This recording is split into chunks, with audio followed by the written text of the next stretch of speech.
Olá, tudo bem? Hoje nós vamos fazer um estudo maravilhoso.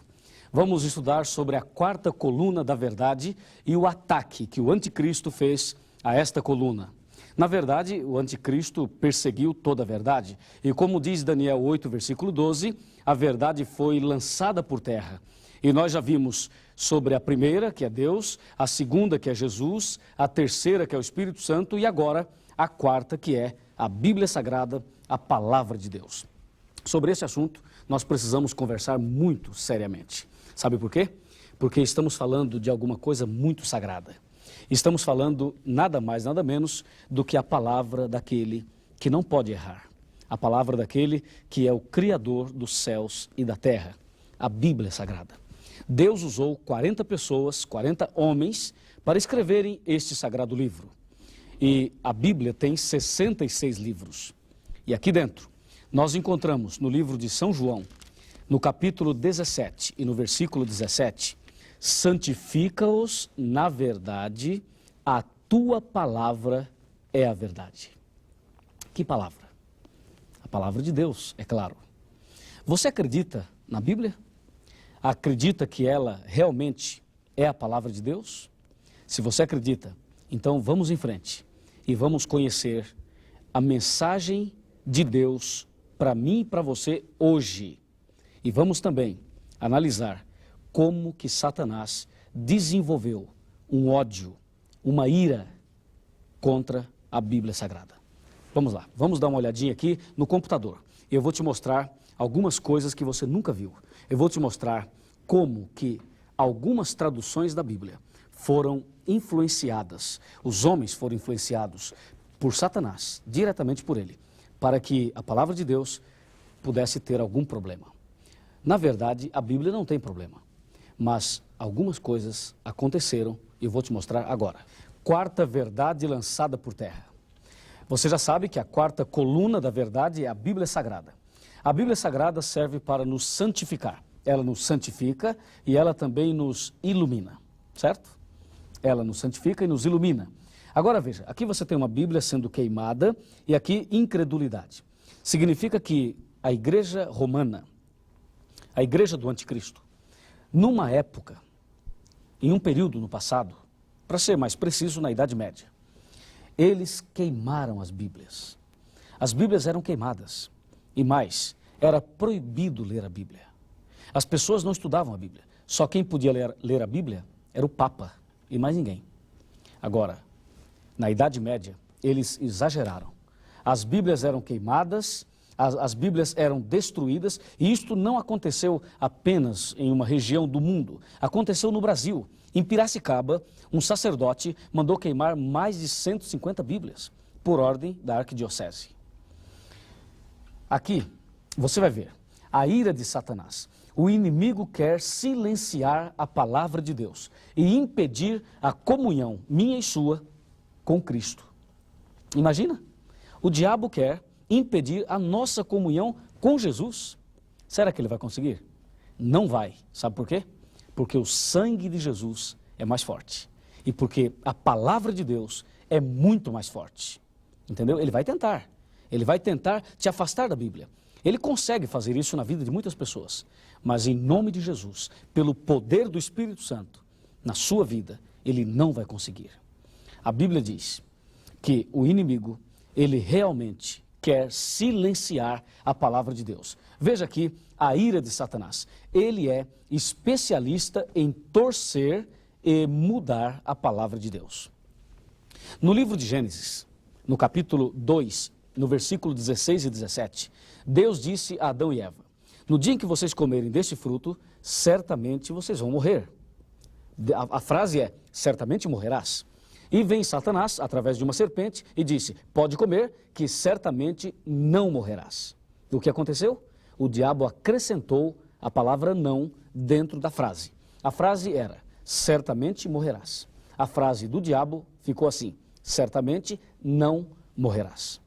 Então, em Gênesis, você vê o diabo acrescentando, mudando a Bíblia Sagrada, a palavra de Deus. No livro de São Mateus, capítulo 4, você percebe que após o batismo de Jesus, Jesus foi para o deserto e ali ele foi tentado por Satanás.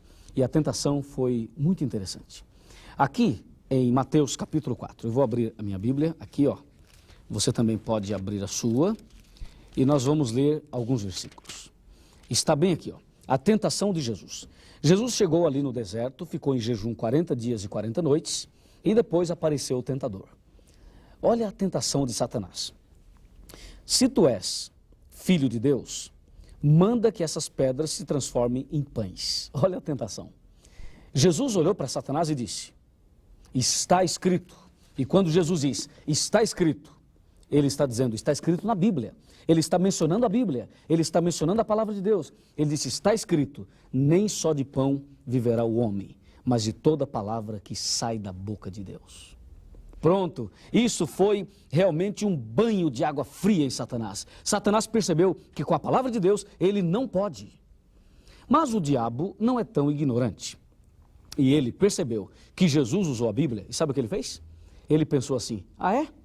Ah é, Jesus? Você quer usar a Bíblia? Eu também vou usar a Bíblia. E por incrível que pareça, o diabo pegou a Bíblia e quis tentar Jesus usando a Bíblia. Veja aqui a segunda tentação. A segunda tentação está aqui, bem aqui, olha, no versículo 7, ou melhor, no versículo 6. Então o diabo o levou à cidade santa e colocou sobre o pináculo do templo e lhe disse, se tu és o filho de Deus, pula, atira-te daqui abaixo, porque está escrito na tua palavra, está escrito na tua Bíblia, apontou o diabo para Jesus, diz, pula Jesus daqui, levou Jesus num lugar muito alto, pegou Jesus, convidou Jesus, Jesus então foi levado para um lugar muito alto, e o diabo disse, se você é o filho de Deus, pula daqui para baixo, porque está escrito na tua Bíblia, que Deus vai mandar os anjos, e os anjos vão te segurar nas mãos, para você não tropeçar com o teu pé em pedra. Eu pergunto, isso que o diabo falou, estava escrito mesmo na Bíblia? Está escrito? Ou será que o diabo mentiu? Não, está escrito. Mas o diabo não é o pai da mentira? É o pai da mentira. Ora, se ele é o pai da mentira, então talvez o texto que ele citou era um texto falso. Não, meu amigo, não era um texto falso. O diabo citou um versículo da Bíblia e, por incrível que pareça, o texto bíblico que o diabo mencionou para Jesus, dizendo, está escrito, pula, que os anjos irão te segurar. Sabe onde é que está escrito? Exatamente. No Salmo 91. O salmo que todo mundo usa para expulsar o diabo. Já imaginou um negócio desse? Vejam, o diabo usou o Salmo 91 para tentar enganar e, enfim, prejudicar Jesus. Ah, mas Jesus imediatamente pegou novamente um versículo da Bíblia e Jesus diz assim, olha aqui, ó. Olha o que Jesus disse. Mas também está escrito, não tentarás o Senhor teu Deus. Toma, diabo. Você viu? O diabo pensou que ganharia algum ponto, mas quando ele diz, Jesus pula porque está escrito, Jesus disse, mas também está escrito, não tentarás o Senhor teu Deus. E agora? Lá em Gênesis, eu sei que o diabo acrescentou o não na frase. Mas e aqui em São Mateus? Aqui o diabo não acrescentou nada e não tirou nada. Ele usou a Bíblia na íntegra, exatamente como ela é. E eu pergunto, quem estava certo? Jesus ou o diabo? Você vai responder, Jesus. Aí é fácil, você pode dizer Jesus, é muito fácil, porque você sabe que Jesus vence Satanás. Mas eu diria, e se você colocasse uma religião no lugar do diabo e outra religião no lugar de Jesus, e cada religião com a Bíblia na mão, uma religião fala uma coisa, a outra religião fala outra. Eu pergunto, quem está certo? É fácil? Não é tão fácil assim, percebeu? Hoje tem milhares de religiões e todas elas usam a Bíblia, é ou não é? Todas usam a Bíblia e uma fala uma coisa, a outra fala outra. Aí eu pergunto, como saber onde está a verdade? É difícil, não é? Claro que sim. Sabe por que é difícil? Porque as pessoas usam a Bíblia, mas infelizmente, algumas pessoas usam a Bíblia da maneira de Satanás. Muitos usam a Bíblia na filosofia, na teologia, na visão do demônio. E qual é a visão do demônio? A visão do demônio é tirar o texto fora do contexto. A visão de Satanás é justamente pegar o texto bíblico e aplicá-lo fora de um contexto. E aí o diabo arruma um problema. E muitas pessoas usam a Bíblia assim como um pretexto também. Veja, Satanás, ele usou a Bíblia para tentar Jesus Cristo. Vem aqui. Chega aqui. Olha, hoje, no século 21, o diabo continua usando a Bíblia para enganar as pessoas. Eu vou te contar uma coisa que aconteceu. Vem aqui. Eu vou te contar algo que aconteceu. Vem aqui. Olha, uma vez, um pastor evangélico, ele leu na Bíblia, no Salmo 23, assim: preparas uma mesa perante mim na presença dos meus inimigos. Já leu isso no Salmo 23? E aí, esse pastor não entendeu nada. Ele foi lá, mandou fabricar uma mesa, foi numa marcenaria, mandou fazer uma mesa, fizeram a mesa, ele levou essa mesa para dentro da igreja, colocou uma toalha branca, colocou lá algumas coisas, alguns envelopes, e fez um apelo para a igreja. Sabe o que ele falou para a igreja? Um absurdo, eu vou te falar. Ele disse assim: olha, irmãos, Deus mandou preparar uma mesa na presença dos inimigos. Aqui está a mesa, o inimigo é o diabo. A mesa está preparada na presença dos inimigos. E agora, na presença dos inimigos, nós vamos prosperar. Estão vendo esses envelopes? Você vai pegar e você vai colocar dinheiro dentro, uma oferta. E junto com a oferta, põe um pedido de oração. E de acordo com a sua fé e a sua oferta, você será abençoado. E olha, por incrível que pareça, ali tinha gente simples, ali tinha professores, ali tinha advogados, tinha pessoas cultas. E todas elas caíram nisso daí. E sabe o que uma pessoa falou para mim? Disse assim: olha, o nosso pastor segue a Bíblia. Tudo que ele fala está na Bíblia. Eu não duvido. E você não deve duvidar. Tudo que as pessoas falam pode até estar na Bíblia, mas pode estar do jeito do diabo. Qual é o jeito do diabo? É usar o texto fora do contexto. E é o que está acontecendo hoje, em todo canto. Você quer ver uma teologia, que é a teologia do diabo, que pegou hoje nas igrejas modernas? É a teologia da prosperidade. Eles pegam isso na Bíblia. A Bíblia diz: o cristão tem que ser a cabeça, não a cauda. Sabe o que eles dizem? Bom, se o cristão é a cabeça e não a cauda, então o cristão não pode ser pobre, tem que ser rico. O cristão não pode ficar doente, tem que estar sempre saudável. O cristão não pode ser empregado, tem que ser o patrão. Você já imaginou? Esta teologia, esta ideia é uma ideia do diabo. Foi o diabo que disse a Jesus: se você me adorar, eu te dou todos os reinos do mundo e a glória deles. Esta é a teologia da prosperidade. Você percebe o diabo torcendo a Bíblia? Percebe o diabo tirando o texto fora do contexto? Ele quer afastar as pessoas da verdade. Você entende? Ele quer afastar os homens e as mulheres da verdade. Mas ele não vai conseguir na vida daqueles que são fiéis e sinceros. Eu creio que você é uma pessoa sincera. A gente não se conhece, mas Deus conhece você e a mim. E se você é uma pessoa sincera, tenha certeza, você não será enganado até o fim. Talvez você foi enganado até hoje, mas a partir de hoje, você deve estudar a Bíblia dentro do contexto. Aí sim, o Espírito de Deus vai fazer uma obra tão maravilhosa que você vai ser feliz para sempre e vai ganhar a vida eterna. Louvado seja Deus, amém? É isso aí, louvado seja Deus. E olha, nós vamos agora para o ponto alto e final dessa mensagem. O ponto alto e principal. Vamos dar uma olhadinha aqui no computador. Diz a Bíblia que Satanás está irado. Ele é especialista em torcer e mudar a palavra de Deus. Você está acompanhando atentamente. Então olha aqui, ó. Dá uma olhadinha aqui. A ordem de Deus é: nada pode ser acrescentado e nada pode ser tirado.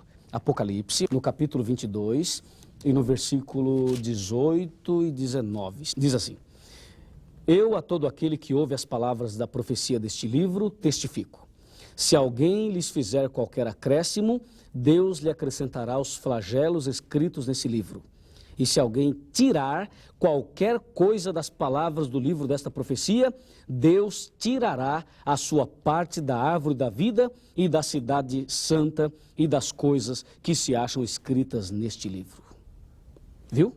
Não se pode acrescentar e não se pode tirar. Eu tenho aqui a Bíblia usada normalmente pelos evangélicos. É uma Bíblia traduzida por João Ferreira de Almeida, uma das pessoas que é mais conhecida porque foi um dos tradutores, ou o tradutor mais conhecido e mais reconhecido também. Agora eu tenho aqui uma Bíblia usada na missa. Eles falam Bíblia católica, mas para mim Bíblia é uma só. Vamos ver. Aqui, olha, eu vou abrir para você dar uma olhadinha. Esta é uma Bíblia usada na missa. Aqui você vê a Basílica de São Pedro, aqui você tem algumas imagens, não sei se você pode ver nitidamente, e aqui você tem algumas estátuas, aqui você tem mais uma parte desse grande templo, e aqui você vê o pontífice romano, o líder da igreja romana. E esta, portanto, é uma Bíblia usada na missa. E eu estou abrindo no índice geral. E aqui no índice geral, você tem alguns livros interessantes.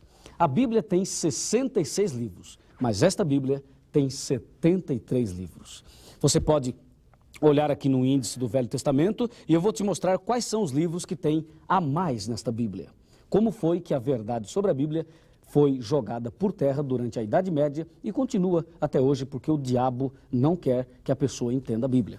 Então vamos aqui, olha. Você vai olhando Gênesis, Êxodo, Levítico, você vem, vai embora, tá vendo? Samuel, Reis, Crônicas, Esdras, Neemias, até aqui tudo bem. Mas Tobias e Judite são dois livros que não existem no original, são livros apócrifos. Aqui você tem dois, Tobias e Judite. Você desce um pouquinho mais, Esther tem no original, e aqui você tem 1º e 2º Macabeus que não aparecem no original. Já são 4 livros, Tobias, Judite e 1º e 2º Macabeus. E aqui você tem também, olha, um outro livro, Sabedoria, Eclesiástico, também não fazem parte do original. No original tem Eclesiastes, Eclesiástico não tem.